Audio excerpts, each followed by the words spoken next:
Welcome to St. Louis Presents. I'm April Trupiano, and I am here with my fabulous co-hosts.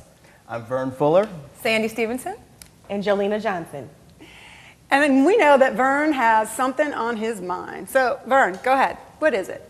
Well, number one, we've got a great show planned today. Yeah. We do have a great show today. There are some really hot topics, some great interviews coming up. Yeah. But one of the hot topics lately are homecoming pranks. Are they going too far?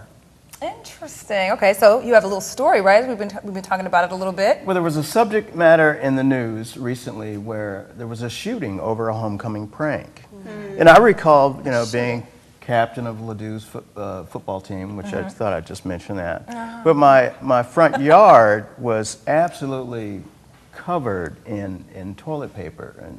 And at first it was absolutely shocking. I thought my parents were going to be really upset.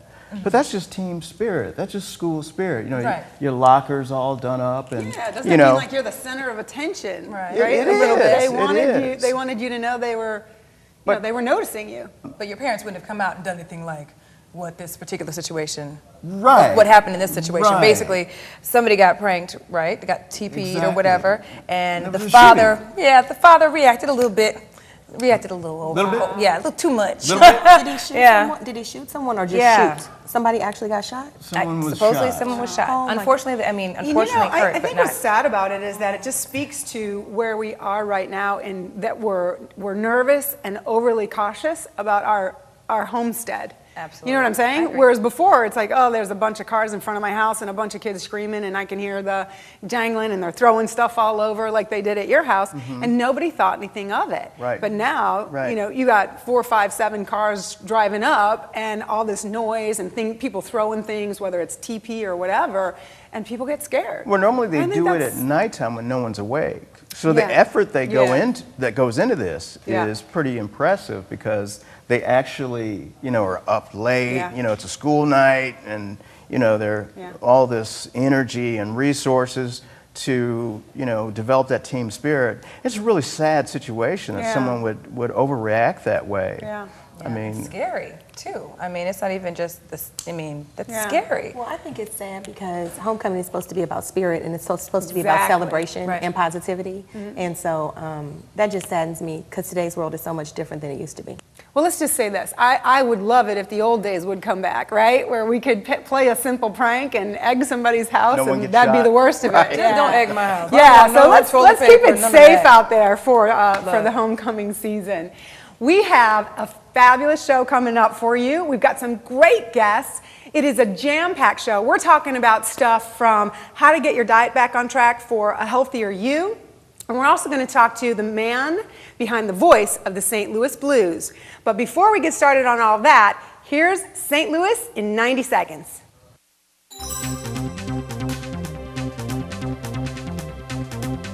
Despite a delay for strong wind gusts, the 41st annual Great Forest Park Balloon Race delighted a crowd of over 100,000 over the two-day event. Native St. Louis and Joe Nasralli was awarded first place after dropping his marker 60 feet from the target. Getting to downtown just got a little easier for Interstate 70 drivers. A new ramp linking eastbound I-70 to Tucker Avenue opened this month. This new ramp replaces the old 10th Street exit. The St. Louis Cardinals have captured the National League Central title and their third straight postseason appearance. The title ensures home field advantage in the National League Divisional Series, and the Cardinals are looking to win their 12th World Series title. We say, go Cards! Bikers, get ready. Pedal the Cause is getting closer. The event has raised over $1 million for the Siteman Cancer Center and the St. Louis Children's Hospital. KSDK's Lisa Zigman, a big supporter of Pedal the Cause, told us why it's important that everyone get involved. To have this organization to be able to pay it forward, to embrace yourself in something like Pedal the Cause has been so healing.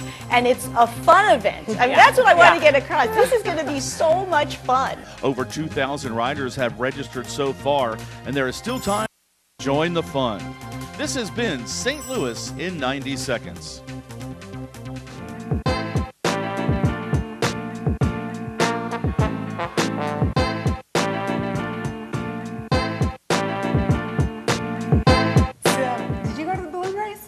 I covered the balloon race one year. It's a phenomenal event. It is gorgeous. Well, you know, we filmed our show there last year, and it was beautiful. It was really something to see. That is a great event. And I actually got to climb in the basket. Did you really? And do part of the interview from inside the basket. It's colorful. Yeah. It's exciting. Fun. Yeah. It's cultural. Yeah. It's St. Louis. It's St. Louis. It is. Yes, it is. It is.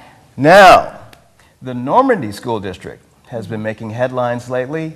It's been paying more than $1 million a month to cover the cost of students transferring from other school districts. Yeah. And actually, some of the unaccredited schools were looking at how they're going to cover that without state funding. Mm-hmm. Yeah.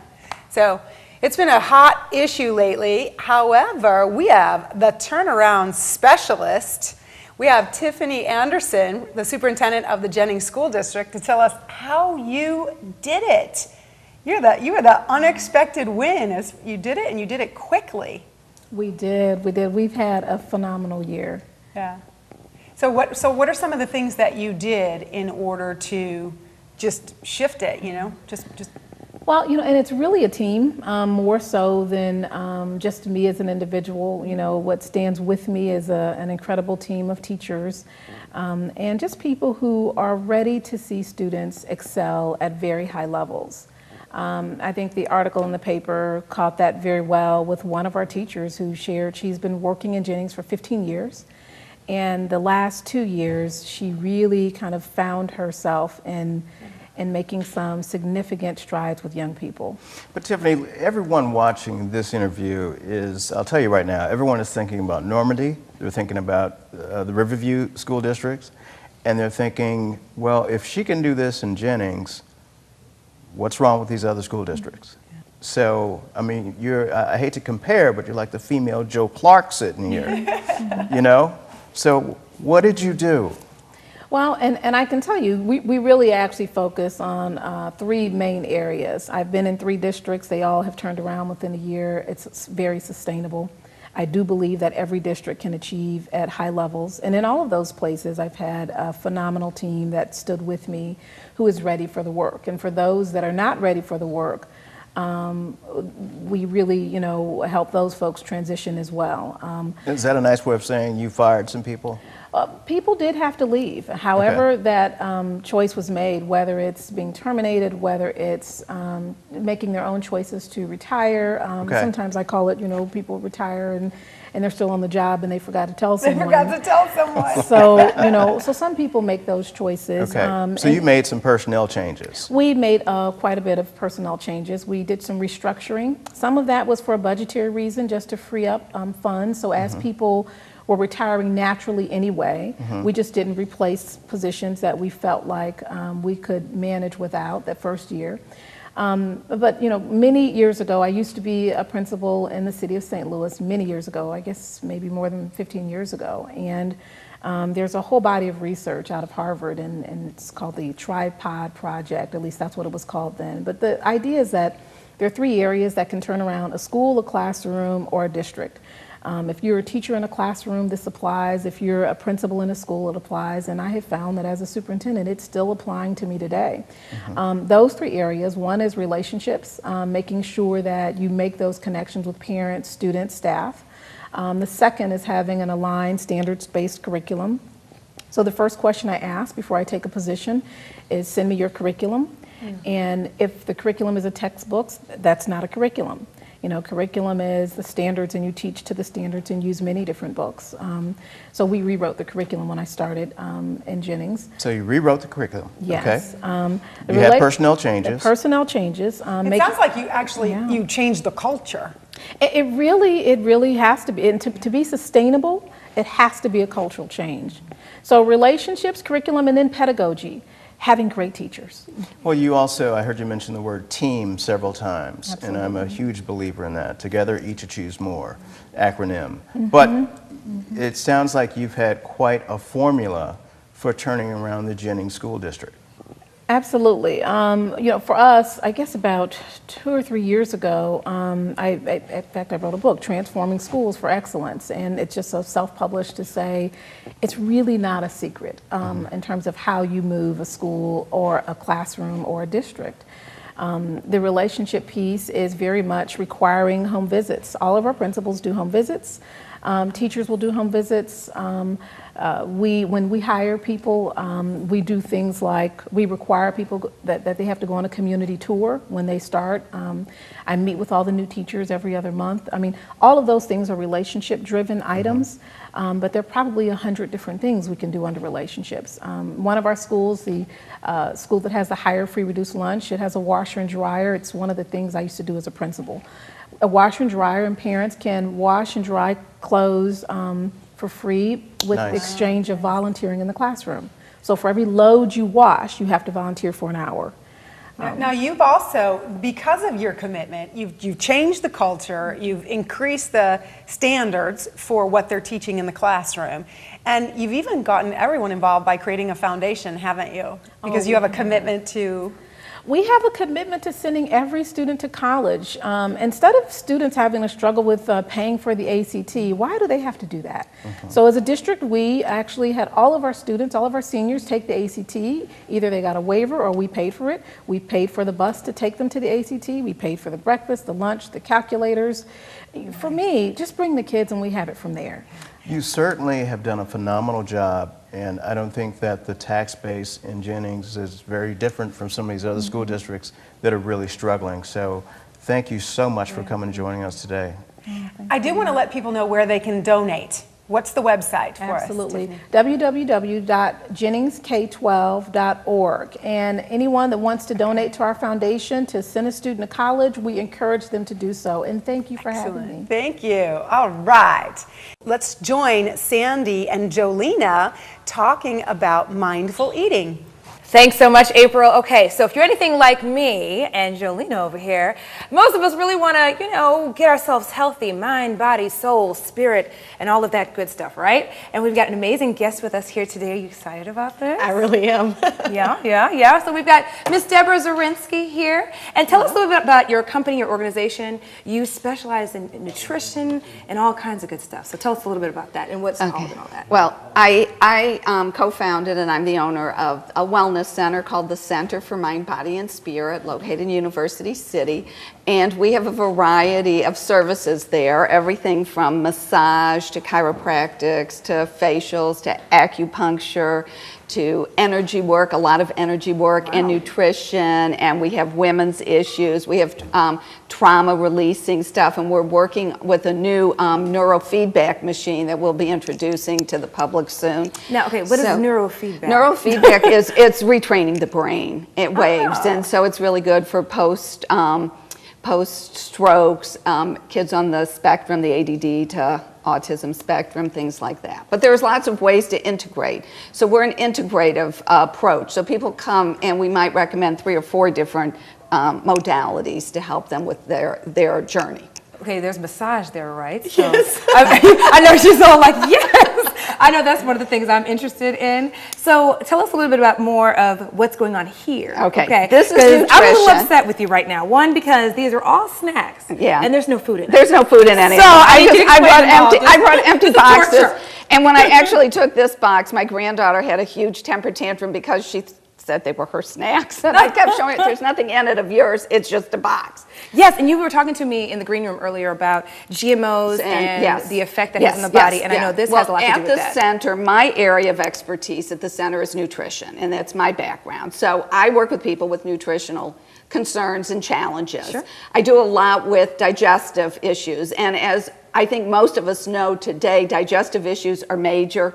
How many people do you know with celiac or gluten sensitivities that maybe a generation ago, even when I was in school to be a dietitian, we rarely saw anybody with celiac. We learned about it, we knew it was a digestive problem.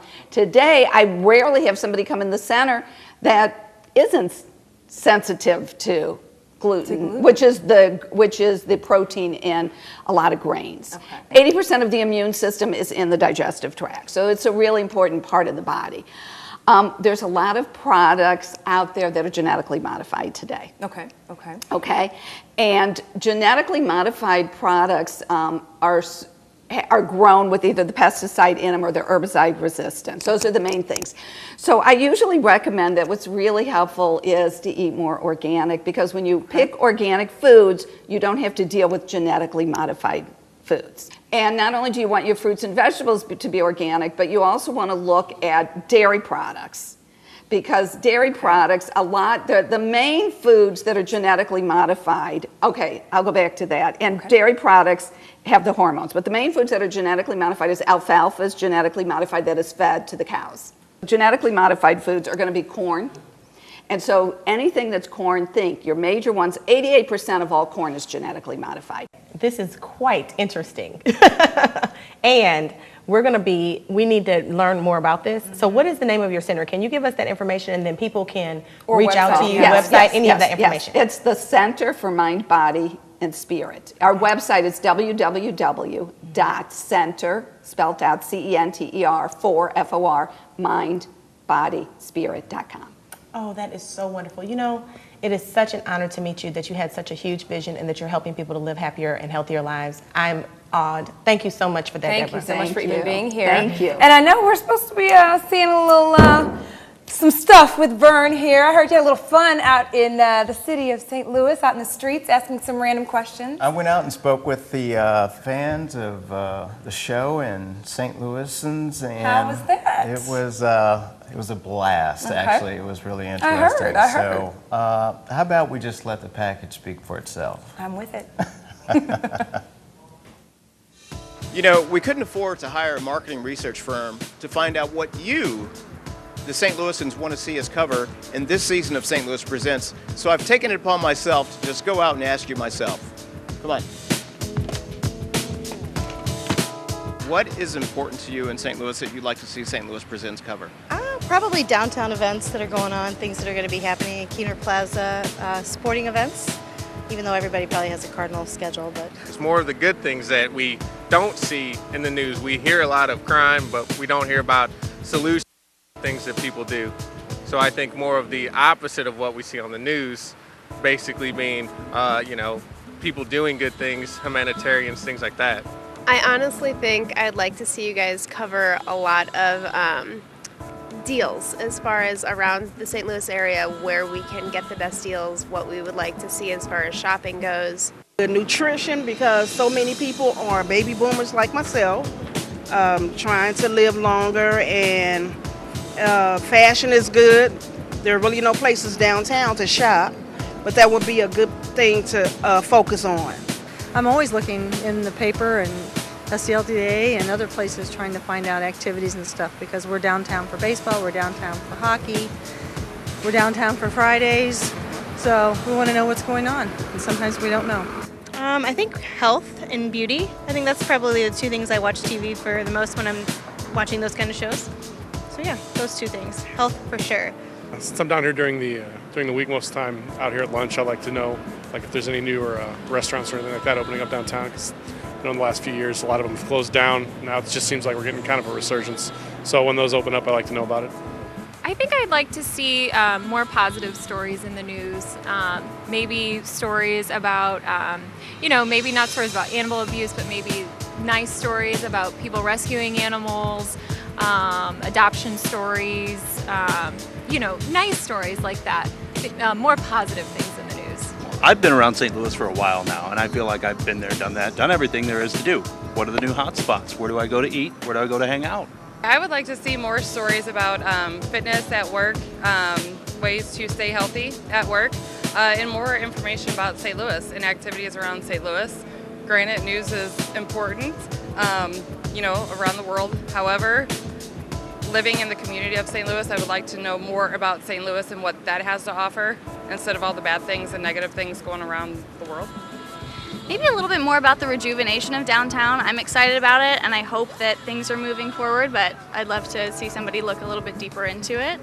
And then fashion is a big interest of mine, so any sort of best shopping or fashion events going on. More Vern Fuller with his shirt off. Would you like to see me with my shirt off? And more Vern Fuller with his shirt off.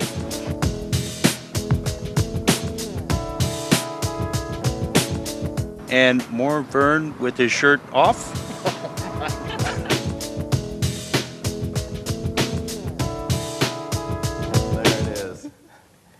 And there it is. I'm speechless. Me too. Me too. Now, how about we go over to April and Sandy? What do you got for us, April and Sandy?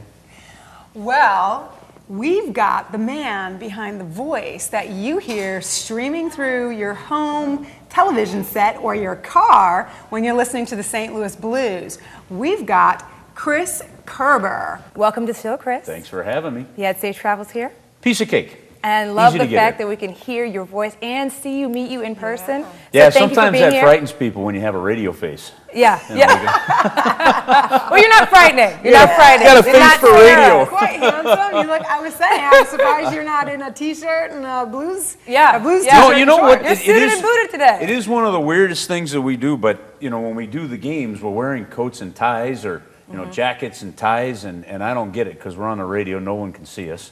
When we could be doing the games in our underwear, no one would know the difference.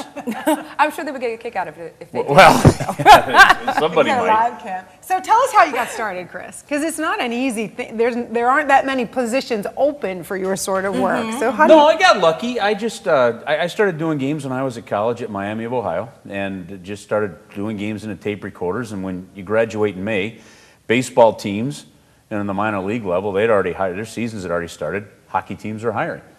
So I got a hockey job in Birmingham, Alabama. Worked there for 2 years, 4 years then in Springfield, Massachusetts, and then in August of 2000, got the call from Jim Woodcock, and he brought me back home to St. Louis, and I've been doing Blues games ever since. That's pretty cool.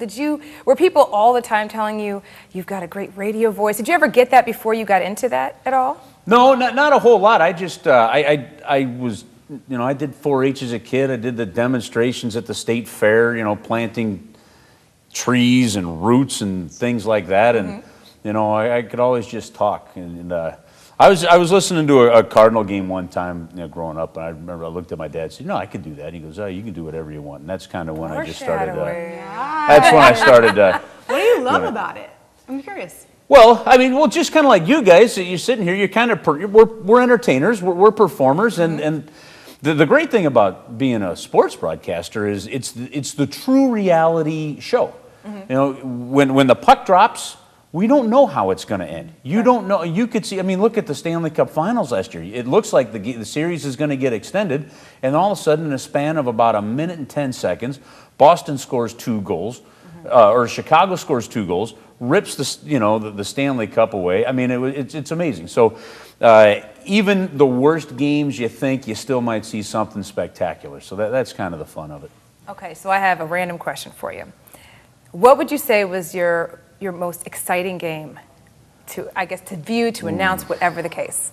I'm so curious. Because the hockey games are exciting, are always exciting. What? There's a handful of them, but one that's going to immediately jump out was, my first year when the Blues are going into the third period up in Toronto, trailing 5-0, and ended up winning the game. That's awesome. Like I said, 5-0, you think the game's done. Right, you think you're done. Right. You think you're and then finished. just one goes in, another goes in, another goal goes in. Next thing you know, you're in overtime and they win it. And so that was probably one of the ones that'll really stand out.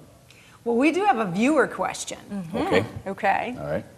And the viewer question is, what are the strengths and weaknesses of the team, according to you?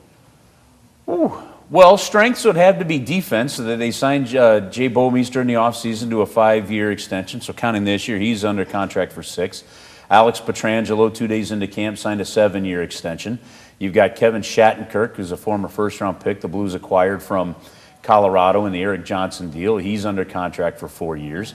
And then everybody else, whether it be Barrett Jackman, Roman Polak, Jordan Leopold, Ian Cole, all these guys are under contract for a minimum of 2 years. So defense is where they're building, and I think that's kind of one of the biggest aspects of the team and probably one of the biggest strengths. Depth is another huge strength. There's we've got so many interchangeable parts that depth is pretty big. And then I guess the weakness would be right now, and it's a fair question, even through training camp we've seen, is who's going to score the goals. Right. We got a lot of worker bees, but every now and then we need someone with some of that flash that can score. We need some of the honey. So they so that maybe the scoring it will be an issue, but we'll see how that plays out when the puck drops for real. This team has a lot of team toughness. There are guys that'll drop the gloves and actually duke it out. Whether it be Ryan Reeves or LaPierre, or David Backus or some others. But Vladimir Sobotka is just a spark plug. He's built like a fire hydrant. Just tough, and so when somebody drops the gloves with him, they're pretty surprised with what's coming down the pike at them. So there's a lot of team toughness on this team, and they like to hit. Teams know that when they come in to play the St. Louis Blues, they are in for an absolute physical battle, and that's the good news. Good news. Well, listen, Chris, it's been a treat to talk with you. I love listening to your voice and seeing you. I know, I love that. As I'm listening, I'm like being soothed by the sound. This is the only thing that made high definition hasn't improved. Chris Kerber with the voice of the St. Louis Blues. Yes. And let's see what Jolena and Vern have going on in the news. Let's go to news in St. Louis. Mike Shannon, the radio broadcaster for 42 seasons, returned to the booth after missing 5.5 weeks because of a heart surgery issue. I'm just trying to survive, joked Mike Shannon as he sat in his custom chair in the radio booth. Shannon said the valve surgery had been fine, but the recovery was difficult. The former Cardinals outfielder and third baseman who played in 3 World Series said it had been overwhelmed by the support it received from the Cardinals fans. The 2013 Sauce Food Truck Friday is in its 3rd year. Food trucks are a trend that has been lively on the coast for a few years, and now they're entered the dining scene in St. Louis. Only a short time ago, there's no question they're here to stay. Today, an ever-growing number of food trucks take to the streets each day, tweeting out their locations to hungry diners so they can line up for a meal on the run. St. Louisans can now get about just anything they want from these mobile culinary vehicles, from pizza and tacos, sushi and sausage, cupcakes and crepes. That's easy on the pocketbook. Joining me in our studio is the founder of publisher and Sauce Magazine, Allyson Mace. Thank you for being with us, Happy to be here.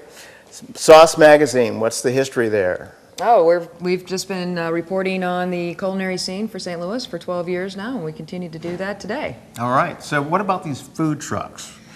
Oh, this trend is a growing trend in St. Louis. We're very excited about how it's really been accepted by the St. Louis community. The Food Truck Friday event is one of those opportunities for you to actually get out and see all these trucks and taste what they're doing and bring it to St. Louis. Now, I haven't actually had the experience in St. Louis myself with one of these food trucks, but how comfortable should I be getting sushi off of a food truck? Very comfortable, definitely. I've had sushi with that truck at the Chop Shop truck for many times, and no issues there. It's fresh, it's made on demand. Good stuff, good stuff. Friday, October 4th in Tower Grove Park. Vern, great job with the food trucks. I love the food trucks. Have you guys been there? Everything sounds so appetizing. Thank you. I haven't done that source particular of all thing. supply. It's wonderful. Crepes, cupcakes, pizzas, Sushi. Music. On a music food truck? And a place for the kids to play. Well, at the venue, there's always music. Yeah. Butler's been out at that. They're here to stay. Yeah, They're here to stay. Lots of fun. That sounds awesome. All right. And tweeting their location. Tweeting the location, exactly.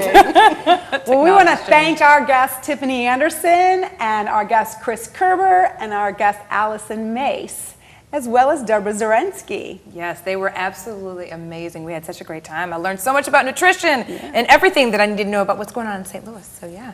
I also want to give a special thanks to our home viewers for watching, and come back and see us again.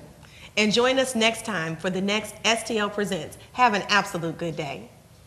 Okay, that was so much fun.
Focus more on that.